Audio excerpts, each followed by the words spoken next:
But the other part of that is that even as Christians or readers of the Bible, we miss the part that, or we want to skip over the part or redact the part that Jesus says, how can God forgive you if you haven't forgiven others?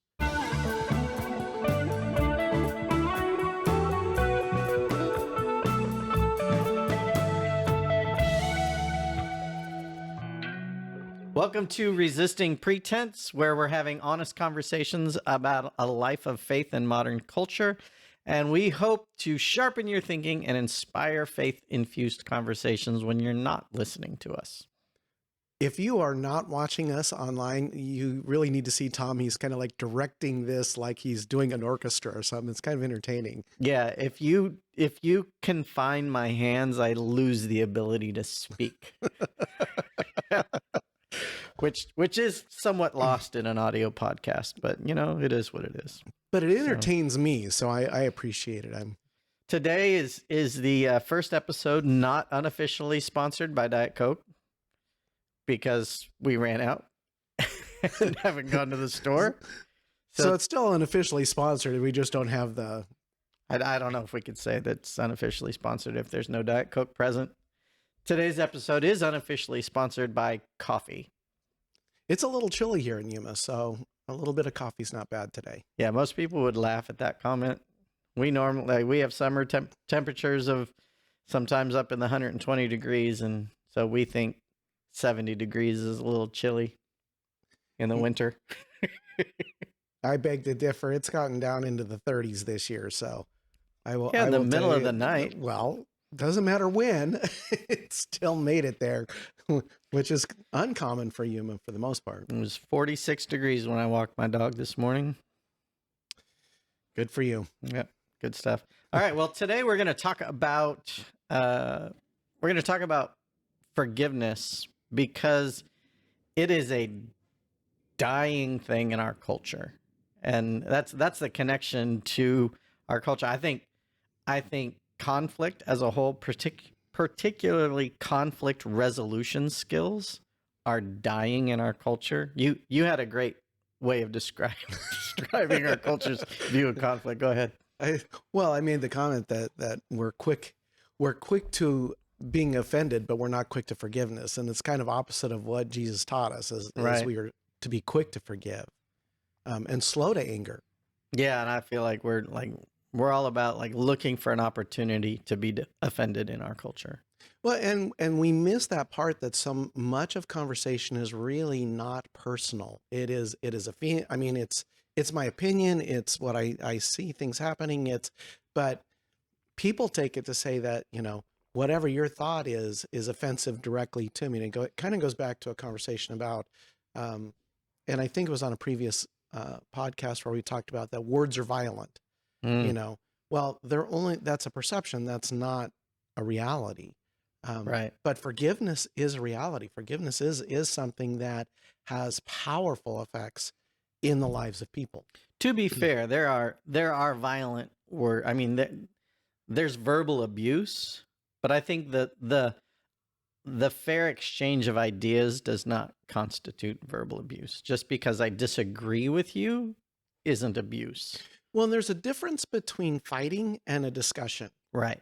And in fighting, absolutely, there's inflammatory words and words of abuse and those kinds of things. But in fighting, that is a personal thing. What happens is we so quickly go from trying to have an exchange of ideas to this is offensive and no matter what you say, you're hurting me. And that's not the intent of the discussion. Right. So we want to talk about forgiveness today because honestly, as followers of Jesus, we should be exceptional at this. Our entire lives, our hope for the future, everything that we expect to have an experience through all eternity is founded on us being the recipients of forgiveness, undeserved recipients of forgiveness. And so if we are the undeserved recipients of forgiveness, the expectation of our God on us is that we also provide to people around us undeserved forgiveness. That's baked into our belief system. And unfortunately, particularly in our culture, well, I say particularly because I don't really know very many other cultures, but I know that in our culture we struggle with that because of this sense of wanting to lean into offense in our culture, and it's something we have to fight against if we want to faithfully live out our faith in today's world. Absolutely. I think that, when we are talking about forgiveness, it is something that we need to do well. And it is the beginning of our faith. It's the very foundation, like you said, that we don't walk into faith without first understanding that we have been forgiven for much. Mm-hmm. But the other part of that is that, Have been and are being. and are Yeah, being, yeah. exactly. But even on that point, there's this sometimes I think that even as Christians or uh, readers of the Bible, we miss the part that, or we want to skip over the part, or redact the part that Jesus says, "How can God forgive you if you haven't forgiven others?" The Right. very thing that you've been given, you need to give. Right. And so And it's really kind of where we begin this whole conversation. yeah, I want to dig into that because I think few Christians think deeply about this, unfortunately. But the fact of the matter is, if you are counting on being forgiven because of what Jesus did on the cross, and then someone hurts you and you don't want to forgive them, then you're saying what Jesus did on the cross is good enough to forgive everything you've done wrong, but what Jesus did on the cross is not good enough to forgive what they did wrong because it Exactly. hurt you. And then all of a sudden now you're demeaning the sacrifice of Jesus. You're dragging Jesus through the essentially dragging Jesus through the mud. And I don't know any follower of Jesus that wants to do that. I think they do it we do it very unintentionally because we get so focused on our hurt that we're forgetting that the solution to that is still Jesus. Well, and to add to that, or the to flip the coin over on that Can't add to Jesus, dude. is that is that my hurt is greater than what Jesus experienced. While my hurt may be more real right now, but it is not greater than what Jesus experienced on the cross or Right. in the beating, or the above and beyond just the physical pain he had to deal with. I can't imagine the wrath of God towards all of the sin that had been committed being thrown onto one body. The physical torture to us hurts us when we look at it, or we watch the Passion of the Christ and go, oh my goodness, that's horrible. Right. Well, when you really begin to think deeply about, but all of the sin that went, all of the wrath, the punishment of the sins that I've committed wasn't just in the beating or in the crucifixion. It was God saying, I'm denying you. I am, Jesus said, why have you forsaken me? Right. It was And it's was that being separation. separated from God. Yeah. Yeah. And so sometimes we get into that, oh, I am so hurt that I can't forgive. And it's like, that's because right now the reality of my pain feels bigger, but it isn't. So let's talk about what forgiveness really is. I think sometimes the problem with forgiveness is people think it's something that it's not. And one obvious one that I think most people can easily move through if you just talk them through it, but forgiveness is not necessarily trust. Those are two different things. Like forgiveness is something in its core definition. Forgiveness is just not hurting someone back. It's not. Well, let me say it in the reverse. It is refusing to engage in payback. But trust is something, forgiveness is a choice that we make that we're going to do something. Trust is earned. Trust requires, an expectation that trust will be honored. And so trust is an earned quality. It takes longer. Forgiveness for us, particularly as followers of Jesus, ought to be given freely. It's a choice that we make that can be a very not on a it involves emotion, but it's not based on emotion. I don't forgive you because I feel like forgiving you. I forgive you because I know that Jesus paid the price for that sin, and that is enough. Jesus, if he's enough for me, he's enough for you. And so I'm going to make a choice of not paying you back because it's been paid for by Jesus. It's already been paid for, and I can't discount that he paid it in full. Well, and I think that there is a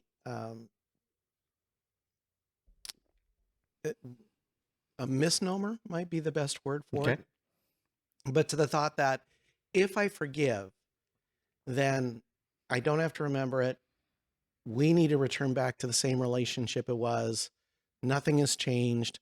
What the person did really wasn't wrong. And that's not what forgiveness is about. Right. But we think that, oh, I need to forgive and forget.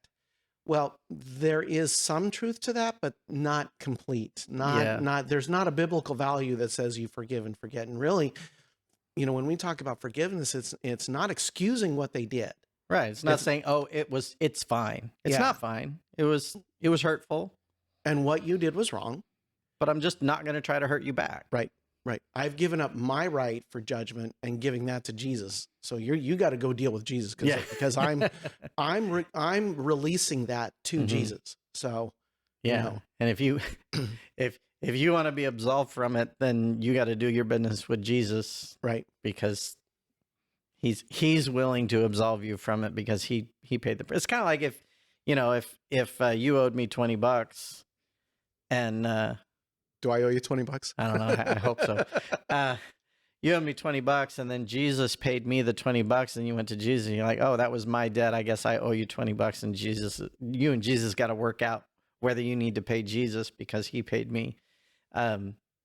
There's a huge part, the emotions of forgiveness cloud it so much. But the bottom line is I don't have to feel warm fuzzies towards you to forgive you. Like I can still be like, I'm hurt. I'm dealing with my hurt, but I'm not going to hurt you back. And that's baseline forgiveness right there. We do it because of Jesus. We forgive a person, not the behavior. That's where you're saying, I'm not saying what you did was fine. I'm forgiving you as a person, not excusing your behavior. Yeah, because the behavior is still wrong. And right. And you've actually kind of are working in this area much more than some people are, I guess, for lack of a word. Not because you're dealing with forgiveness, but because you're walking through that. What do I do when I've been hurt, and how do I move from forgiveness to trust? How do I make that transition?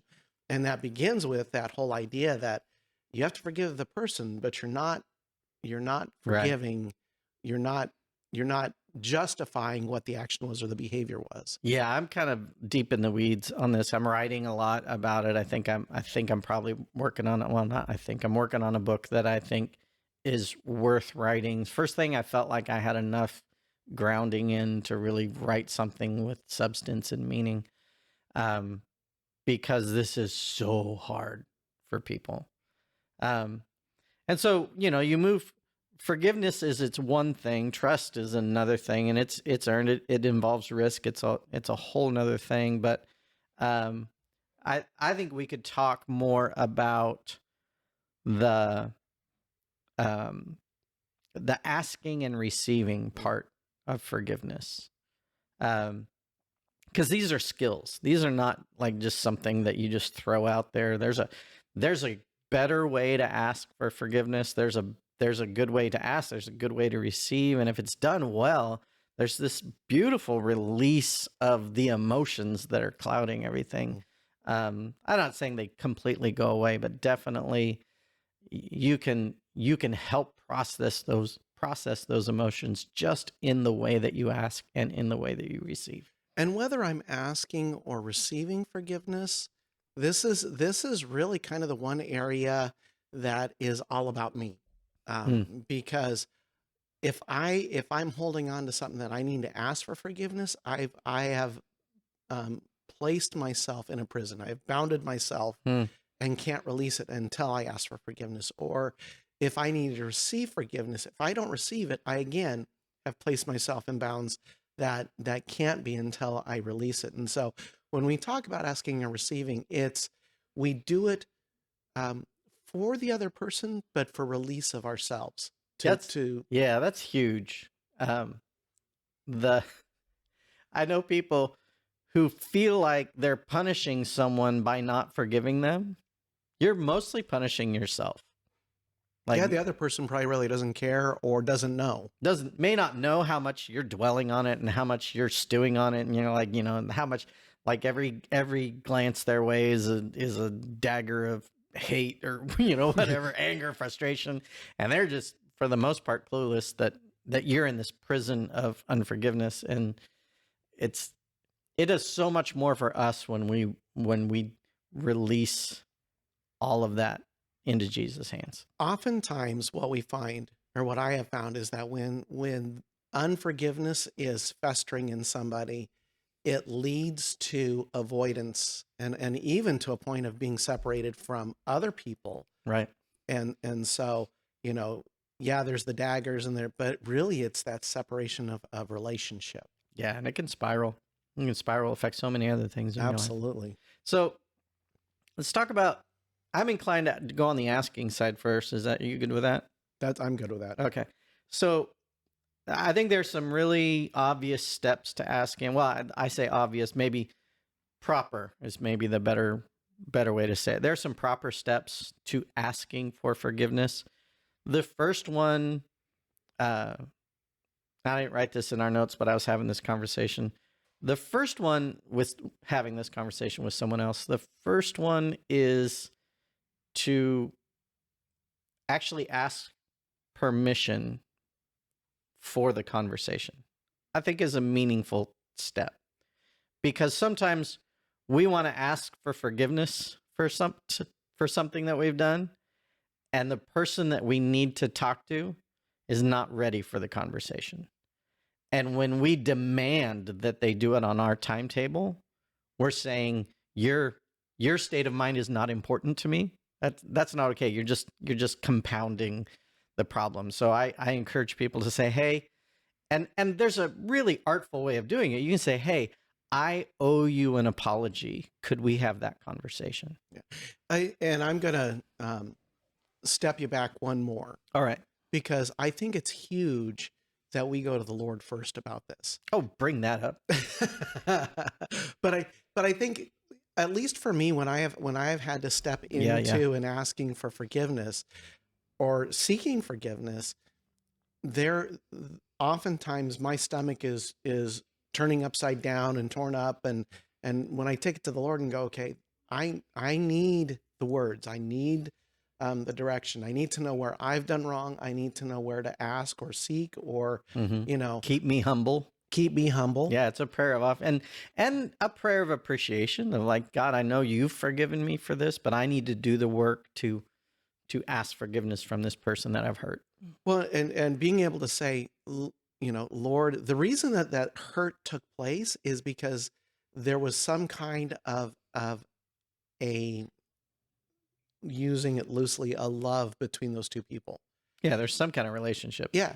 And so even beginning that conversation with, Lord, I appreciate, I'm grateful for the relationship I've had with this person. It's broken now.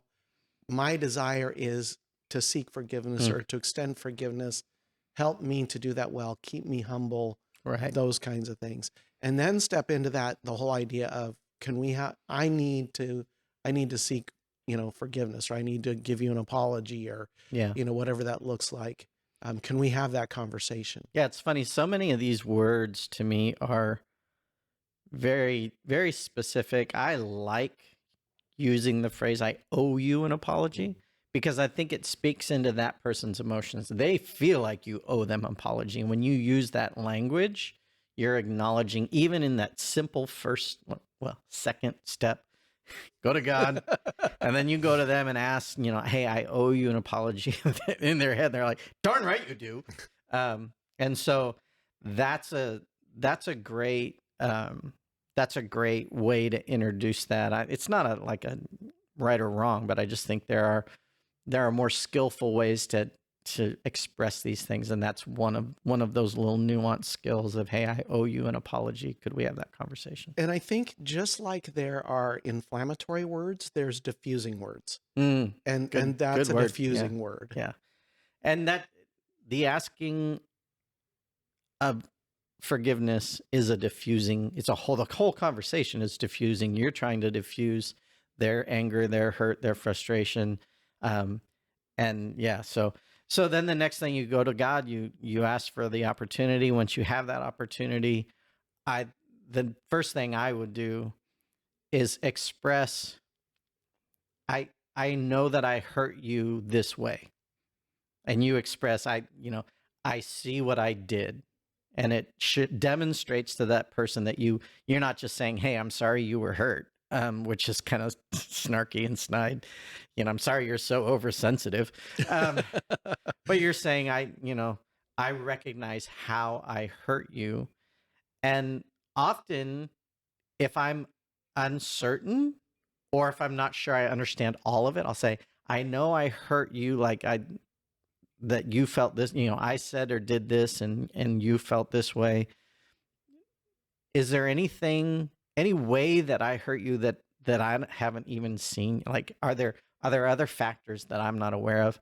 And being humble enough to say, yeah, like, you don't know this, but because of what you did, you know, I had to I had to do this step and this step and this step, and now I'm out $500 because of whatever you did, or whatever it is, or you don't know that those very words you used were words that my father had used, and that deeply scarred me, and so it just bring up all that old pain, and like, oh, I'm so sorry, I didn't, and so you fully mind, you understand the hurt that you caused, Correct. right? And then you move on, I think, to then you express your regret. Yeah, and I think we have to be really careful about using, it goes back to our use of words. So many times in our society, we say, I'm sorry. Yeah. And what that translates into is, I'm sorry I got caught, versus I need to apologize. I need to apologize for whatever that specific action is, and then be able to say, because I know it caused you these specific hurts, Mm-hmm. and to be able to say, I regret doing that. Yeah, and this is such a tempting place to introduce an excuse. Absolutely. So tempting to say, I was having I'm so sorry I hurt you. I was having a bad day, or, I had my grandma had just died, or I wasn't thinking, or I didn't know you had this past experience with your dad, or I didn't know it was going to cost you money, and trying to minimize what you did. No, this is a point where you just lean into your failure. Or even worse is when you go something like, I realized that my actions did this. I apologize for it, but if you hadn't, Yeah, but and then all of a sudden there's the, okay, now I'm turning the blame back on you, instead of staying in my lane and going, my only goal here is to seek, forgiveness. Yeah, so you got to leave out all the buts, Mm-hmm. all the ifs, and probably all the ands. Maybe no, and I think whatever, but definitely to buts shy and ifs. Yeah. to shy away from those excuses. Here's why I was that way. Yeah. Because then you're seeking understanding from the other person, instead of just saying, I was flat out wrong. Yeah. It doesn't matter about the other stuff. Doesn't matter why you were wrong. Doesn't matter if you were being malicious, or if you were being what's the other word? Clueless. Like, if it doesn't matter if there's intent or not, what you did hurt someone. Right. Own it. Just own it, accept it, apologize for it, and then come the magic words. Will you forgive me? Yes. I don't know why people are, well, I do know why people are scared of these words. This is the pivotal, most powerful part of the apology. Will you forgive me? But the scary thing is, we're deathly afraid of somebody saying no. No. Yeah. Right. Fact of the matter is, in the way that it matters most, you've already been forgiven. Jesus paid for that. You're clearly confessing your sin. You've dealt with it with God. You've done everything you can to own up to it with this person.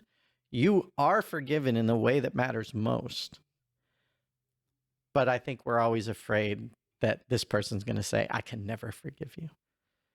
Well, and to throw it on the other side of that conversation is you're asking me to forgive you. So now I have to say those scary words, yes, I will forgive you, which means I have to release it. Yeah. And if I'm hanging on to all this stuff, it's like, I don't know if I want to release it. I want to be angry at you for a while. Mm-hmm. I'm still wallowing in all of this. And so if I say, yes, I will forgive you, then it's like, okay, now I can't. Hey, you're moving on to receiving forgiveness. We're not there yet. But we were talking about those scary words. They are scary words. Will you forgive me? I think part of the scariness too is that it puts us in the most vulnerable place. Like all of a sudden now, I mean, we've already been vulnerable. I don't know why it feels so much more vulnerable, but it does.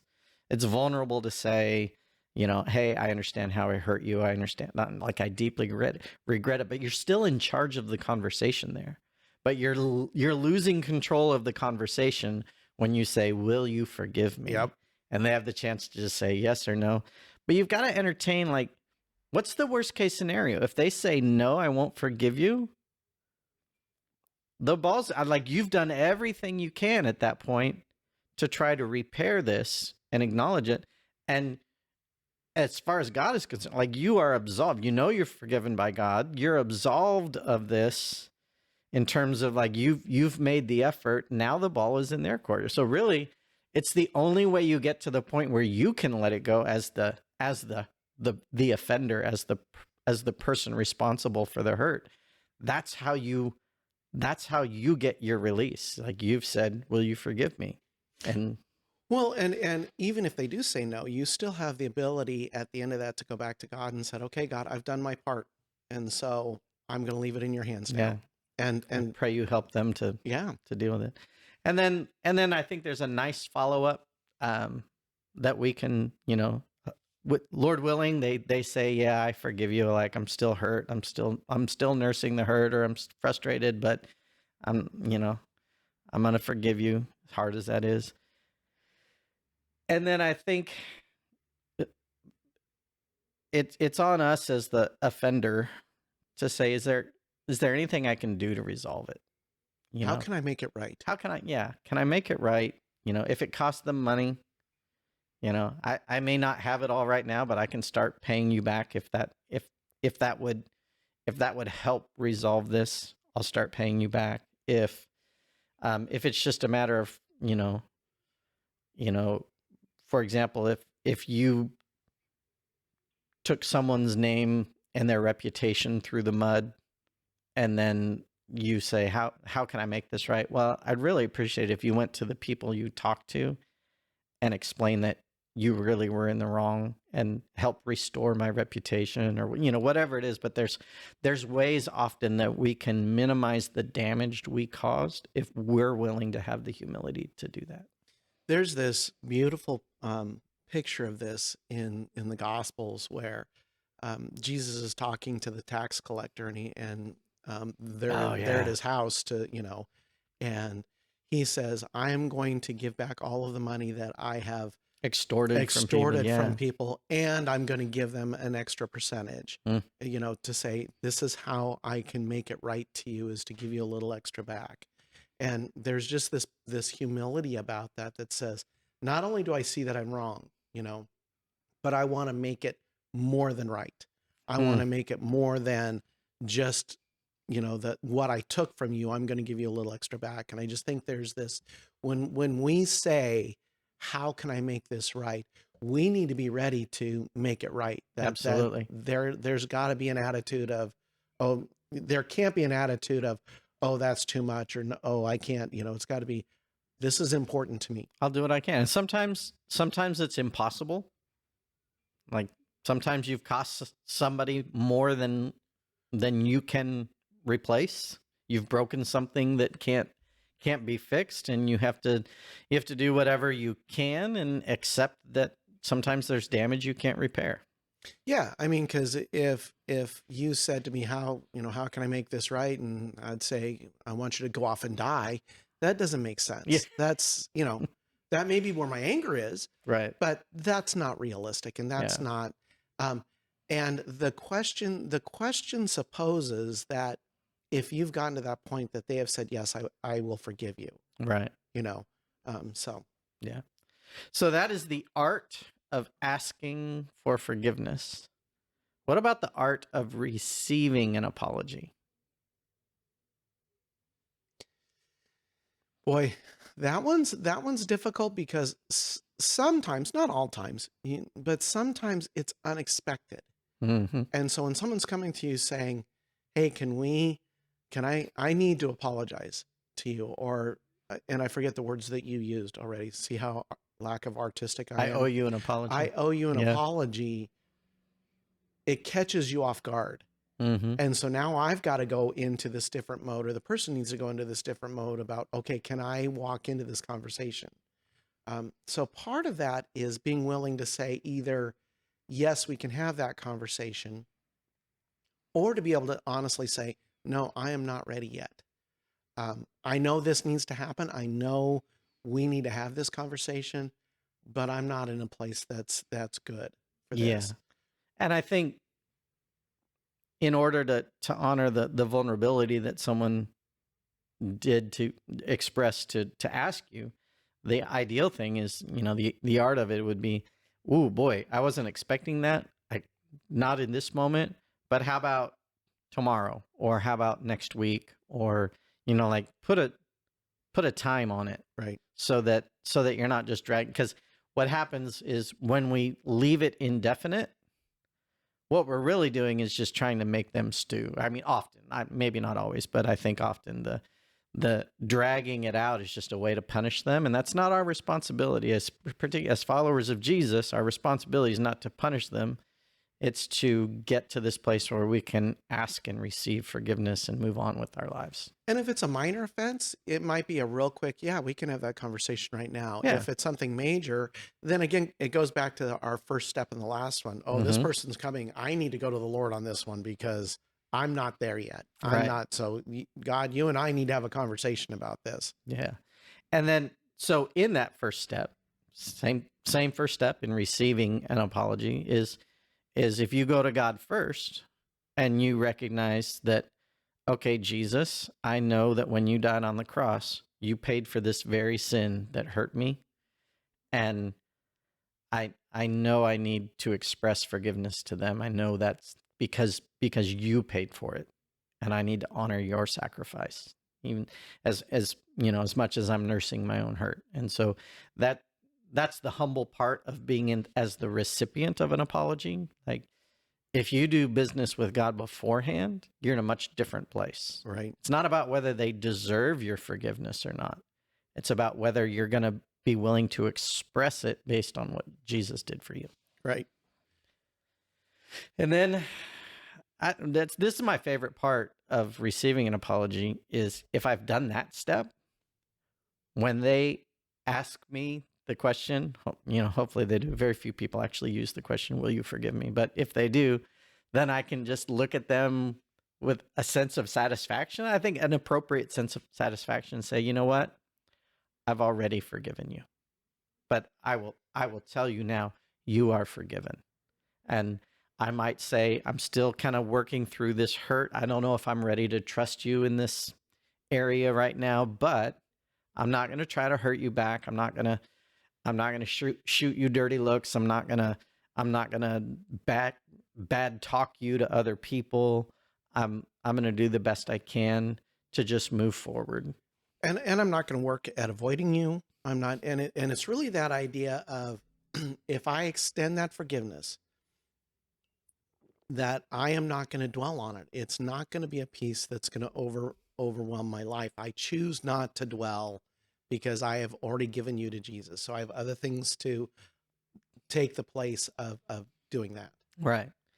And I think there's an important, there's a list of things that ways that we try to punish people that we need to then try to refrain from dwelling on it. When you release someone, you can release yourself too from having to just constantly dwell on it. But, and there's a process of healing from hurts. And so it may take some time, and you may have to forgiveness is an ongoing process. It's not just a one-time expression. It's like you may see that person then a week later and the emotions come back up and you're like, nope, I've forgiven them. I'm not going to try to punish them. And so you don't bring it up even in this is like the sideways, like, well, I forgave you for this, like as Right. a way to like rub their nose in it. That's not okay. That's not letting it go. Well, and it takes us back to the First Corinthians where it says, "I'm going to keep no record of wrongs." Yeah. It's that whole idea of, and it's not acknowledging that they didn't do it. It's not that you're forgetting about it. I mean, because you don't forget So, about yeah, those we're hurts. not capable of that. No, but you're saying I'm making the intentional act of not bringing it back up. Yeah.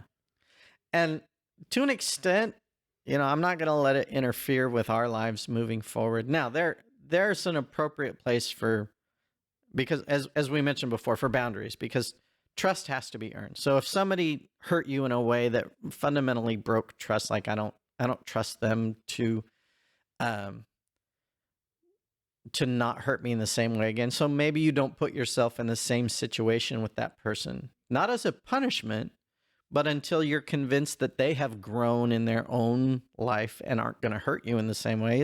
It's okay for you to put boundaries, but they're not intended to be a punishment. They're intended to be how you're comfortable of engaging with them. Mhm. And there are times in extreme situations, like if somebody has physically abused you, and they come and they ask for your forgiveness. I think it doesn't matter how deep the wound is, our responsibility is say, I forgive you,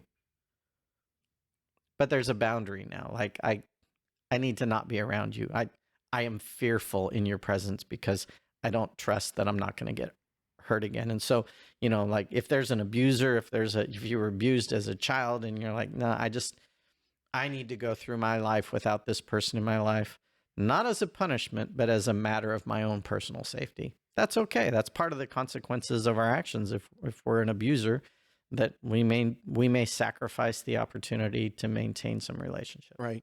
Exactly. So I think we have to be careful also of not spreading the tale, not yeah, telling a bunch of other people. And I was thinking about that as we were having that conversation, that there are situations where you need to share, like if you came out of an abusive relationship and you're getting into a new relationship and it's getting serious, you may need to say, this person was in my life.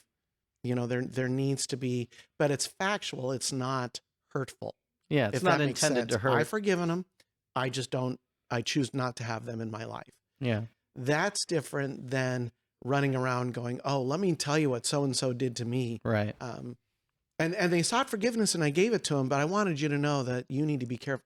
That's Trying to undermine someone else's life. well, and it's also, to me, it reflects a lack of forgiveness, Mm-hmm. because that is another form of punishment that you're trying to inflict on them when you've said, I've given them over to Jesus to deal with it. Yeah, and there's a fine line. I mean, there's the issue again of someone who's perpetuated a crime. Like, we're not suggesting that you don't report it because you forgive them. There are natural consequences to our actions, and if somebody's committed a crime, they need to experience the consequences of that. They can learn to not do those things again. And so there's some things like that. I think if somebody stole from you, it's okay to report it to the police, even if they're like, oh, I'm sorry, I've forgiven you. I forgive you, but there's an additional consequence that the government's gonna. Well, and I think it goes back to what you said. The consequences are dictated by the behavior. Forgiveness is of the person. Right. Exactly. So that's the art of receiving an apology. It's, one is very specific to the conversation. Another is very specific to your whole life moving forward, and whether you're willing to stop trying to punish somebody. Now, I think as we wrap up, there's an acknowledgement. Not all hurts require this process. Totally agree. Yeah. You stepped on my toe. It hurt. And You didn't mean it. you didn't mean it. I don't necessarily need you to come and say, I owe you an apology. And I'll say, oh, well, I don't think I can deal with that right now. Maybe next week. So You stepped on my toe. Let's just move on. So how do you know when Ooh. you can say, I don't need an apology, it's already done. I've already forgiven them. But at what point do you say, this needs me to approach it? I think two things. If I feel the need, if I have an inner desire, and this just requires some brutal self-honesty, if I have a desire to pay back, like if there's something in me that wants them to hurt, then that needs the asking and receiving of forgiveness. Or if they really feel the need to apologize, whether I think they need to or not, they may need the release of me saying you're forgiven. And that's okay. Even if to me, it's like, it was really no big thing. But if you need this, I will have the grace to listen to your apology and forgive you so that you're free to move on. So I think if either person needs it, either because you're nurturing your inner like punishment impulse, or if you're just guilty, like sometimes we just need a release from the guilt of things that we feel we've done wrong. I think that's a great indicator. And I think the other indication is if you just can't move beyond it, that if you're just constantly dwelling, this person hurt, not necessarily that you're out for revenge, but you can't get it out of your mind. It's stuck there. That's good. Yeah, that's good. So that's the dying art of forgiveness in our culture. And when we are more, as followers of Jesus, when we're more committed to forgiveness than we are to offense, man, it opens up so much freedom in your life and so much, it reduces anxiety. It reduces stress. I mean, it is a huge part of our walk with Jesus. We just, for some reason, our culture just pushes us away from it. Yeah. And I think it goes back, some of that to that whole idea of humbleness and of the fear, because we are so controlling, that fear of losing control, of saying, will you forgive me? Or Powerful yes, I will words. forgive me. Yeah. Yeah. Awesome Absolutely. stuff. Well, I hope that will inform not just your conversations, but I hope that will bring faith into your relationships in a profound way, and help you resist pretense by saying, no, it's fine, when it's not fine. So Yeah, exactly. Will you forgive me? absolutely. Already forgave you for whatever. For whatever. All right. Well, thank you for joining us on Resisting Pretense, and we're looking forward to our next episode. It's already in the planning phase, so Have a great day.